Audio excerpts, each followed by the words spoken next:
Hey, how you doing, guys? Coach McDeasy here for your second weapon tutorial. All right, we did the unboxing, which was just like a brief lesson. Just talked about the equipment.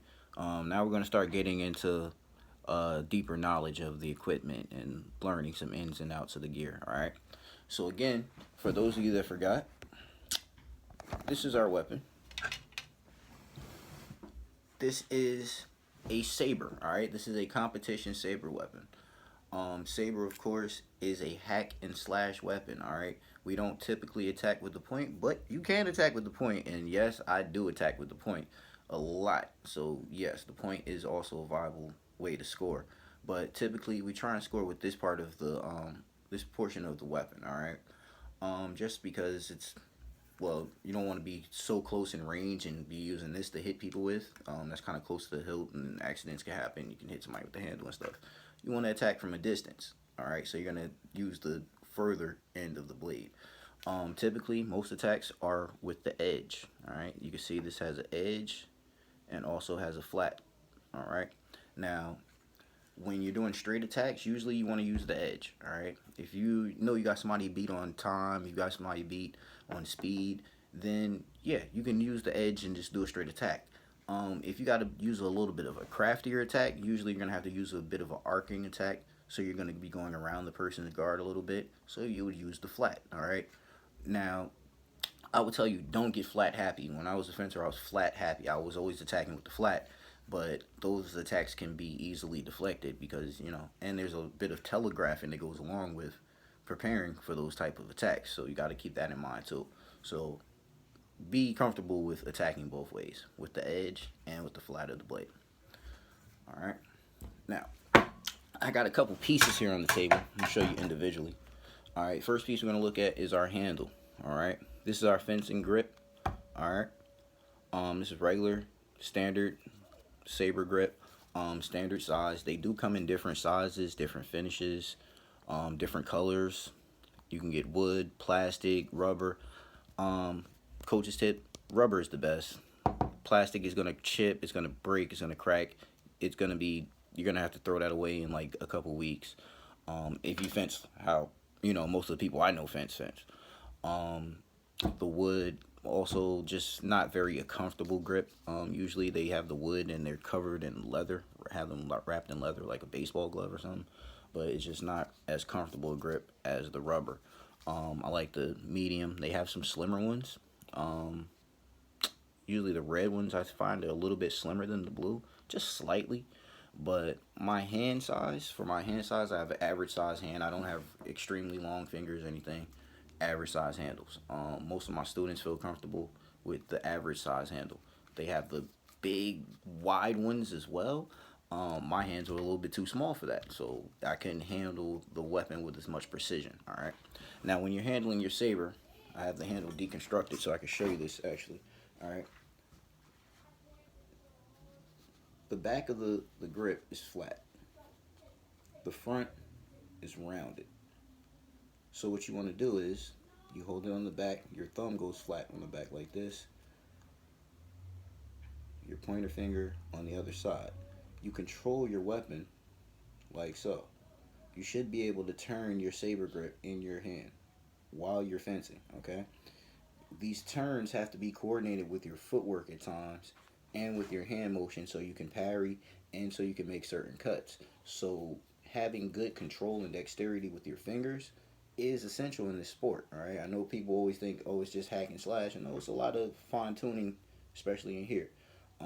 When I was in school, we used to actually have handles and be walking around like playing with them. Either we had handles or you see guys all day in the hallway. They had pins.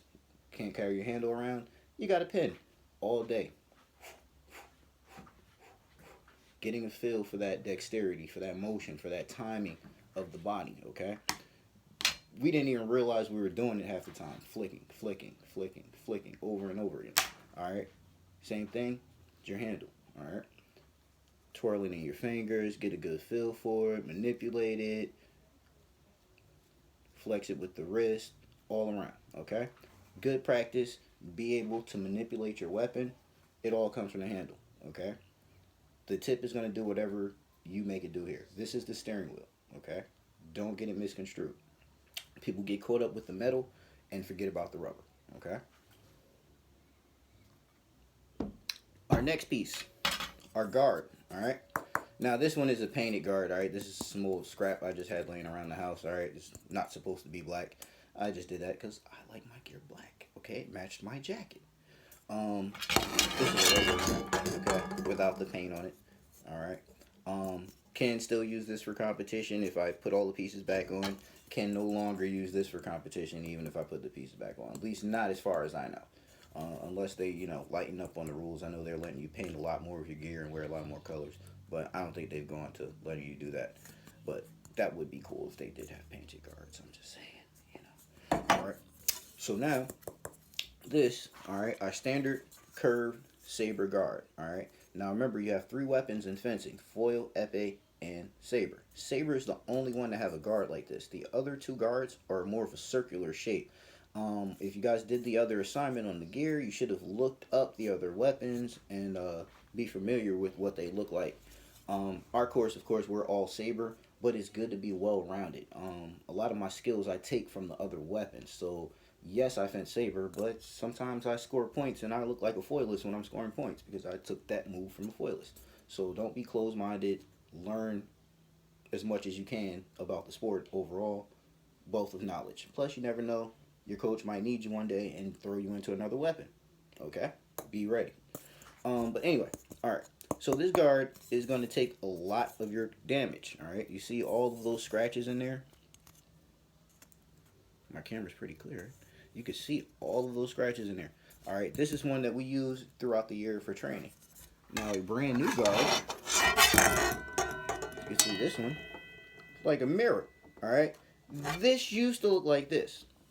Not very long ago either. Now, I think I bought these not too many months ago for the guys. So, all right, we train hard. You're going to cut and you're going to parry thousands upon thousands of times, okay? Repetition is key. The more times you do it, the better your muscle memory will be, the faster you'll do it. The more you practice it, the faster you'll get. It'll become like a reflex, okay? But the saber guard is curved. You see this curve right here? This is to protect your knuckles. So when you're holding the grip like so, all right, your knuckles are protected. Okay. Now, does it always protect your knuckles? No. Okay. This is probably one of the most exposed parts of your body. Okay. Even with all of the shielding from the guard, your hand is gonna get hit. A lot of fencers try to compensate. They get padded gloves. I tried the padded gloves, the leather, the canvas, cloth. It still hurts.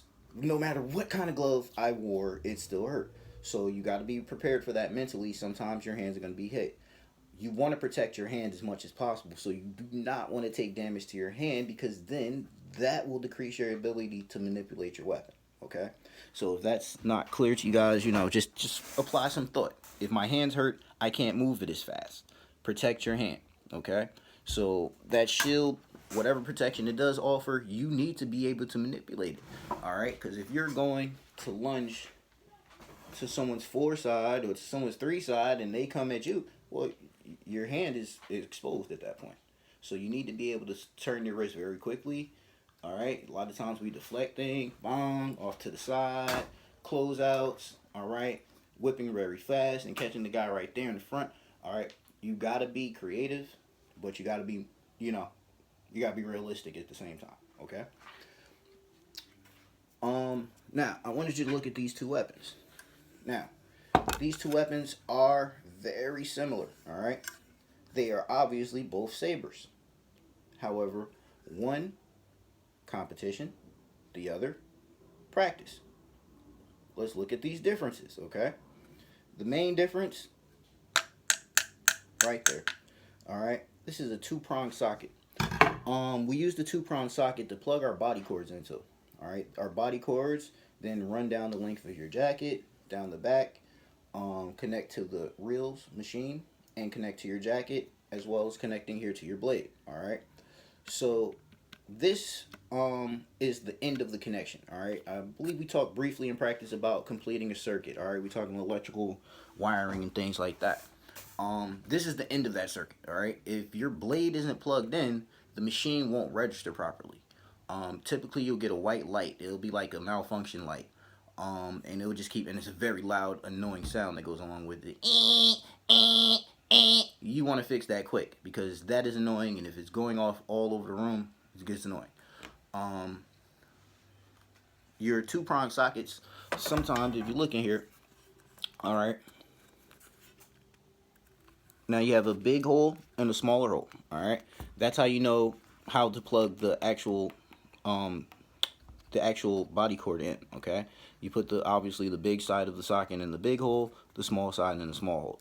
Don't do it the other way. You can.